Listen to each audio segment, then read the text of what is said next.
Hi, I'm J. Lenora Bressler, and welcome to the June 26, 2017 edition of the Bible Delight in the Details, as we continue our look at the Psalms. I want to call your attention to Psalm 133, verse 1. How good and pleasant it is when the people of God dwell together in unity. That is the beginning of this rather short psalm. And, I was thinking about it, that it has always been God's modus operandi that the way he was going to draw people to him, whether it was in the Old Testament or in the New Testament, is basically evangelism that's known as lifestyle evangelism. He specifically designed the laws of the Jewish nation to be unique. He wanted to create a particular people so that the neighbors around Israel would look at the fact that the Israelites lived life differently and put different values on things, and then ask, why are you different? This would be the perfect opening for them to talk about their God and the uniqueness of their God.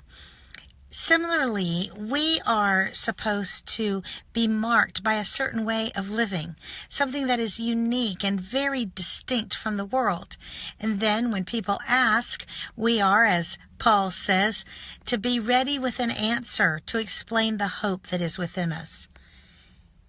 It is beautiful and good and pleasant when the people of God live together in unity. This doesn't mean that there won't be disagreements, but it does mean that when there are two Christians dealing with one another, whether it's in business or in the home or wherever it is, there should be a noticeable difference of attitude and approach than, say, two people of the world, or even one believer and one non-believer. The Bible is very clear that we are to have a special love, a special fondness, a special loyalty to those who are our brothers and sisters. Yes, we are to be humanitarians and to love all people, but there is very clearly a distinction also, a special family relationship and loyalty between believers. And my question to you is this. Are you and I leading lives that look different from the world?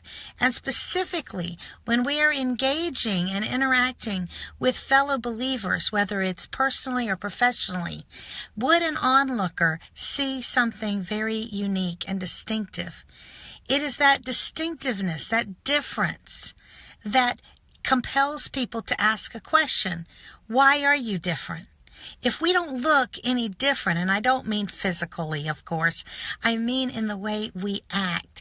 If we don't act differently than anybody else would, or different than just general human nature, then no one's going to be asking the question, why are you different? And then there won't be the opening to talk about our Lord. We must be different. And when we are, and we are engaging with one another in that better lifestyle, guess what? It is good and pleasant. And then it breeds questions because people see it and hopefully will be drawn to our way of life. I'm J. Lenora Bressler. Visit me tomorrow on the next edition of the Bible Delight in the Details. Have a great day.